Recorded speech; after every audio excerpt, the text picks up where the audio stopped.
അവള് ജോലിക്ക് പോയ തക്കം നോക്കി മണ്ടക്കേറി അടിയായില്ലയോ കൊള്ളാം. അളിയ എന്നെ ഒന്ന് നോക്കിക്കേ, എൻ്റെ അകത്ത് തുണി കൊണ്ടുവന്ന്. അപ്പൊ തുണിയുണ്ട്. അളിയ മണിയുണ്ടല്ലോ. ആ മണിയുണ്ട്.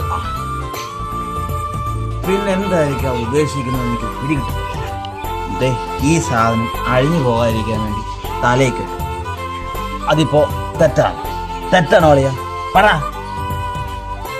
എന്റെ മണിക്ക് ഒരു കുഴപ്പമില്ല ശോഭേ.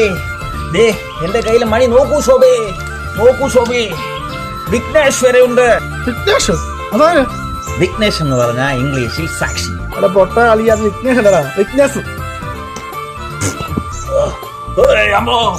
തൊഴിലുറപ്പിന് പോയവൾ വന്നു, ഒരു സിഗ്നൽ തന്നിട്ടുണ്ട്. സ്റ്റീൽ ഗ്ലാസ് കൊണ്ടൊരു വലിയ വിഘ്നേഷിന്റെ കിടപ്പുണ്ടോ? കഷ്ടം.